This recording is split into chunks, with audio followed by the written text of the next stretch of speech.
খুলনার সোনাডাঙ্গায় লাস ফার্মা থেকে ভেজাল ও নকল ওষুধ কিনে প্রতারিত হয়েছিলেন মোহাম্মদ সাইফুল্লাহ আল রাব্বি। ওই অভিযোগের ভিত্তিতে খুলনার রয়্যাল মোড়ে অভিযান চালিয়ে ভোক্তা অধিকার সংরক্ষণ অধিদপ্তর প্রতিষ্ঠানটিকে ৫ লাখ টাকা জরিমানা করেন। সেই জরিমানার ২৫% টাকা তুলে দেওয়া হলো অভিযোগকারীকে। বুধবার ২০ আগস্ট দুপুরে বেলা 12:30টার দিকে খুলনা বিভাগীয় কমিশনার মোহাম্মদ ফিরোজ সরকার অভিযোগকারী মোহাম্মদ সাইফুল্লাহ আল রাব্বির হাতে ১,২৫,০০০ টাকা তুলে দেন।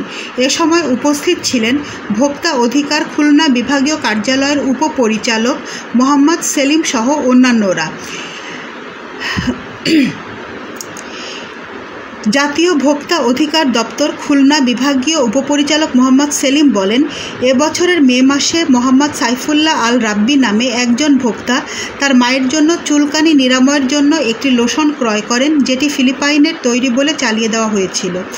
আসলে পণ্যটি ঝিনাইদহের একটি ভুয়া প্রতিষ্ঠানের তৈরি।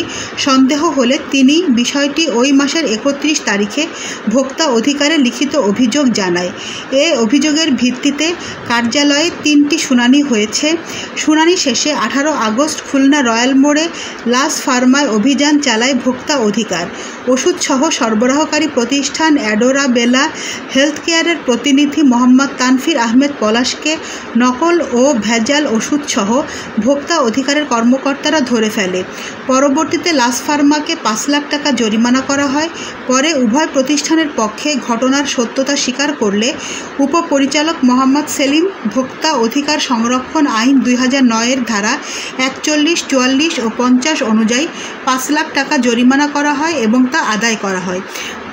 বুধবার ভোক্তা অধিকার সংরক্ষণ আইনের ৭৬-এর ৪ ধারা অনুযায়ী ৭৫% হিসেবে অভিযোগকারীর হাতে ১,২৫,০০০ টাকা তুলে দেওয়া হয় এবং বাকি টাকা রাষ্ট্রীয় কোষাগারে জমা করা হয়। নয়নতারা নিউজ, ঢাকা।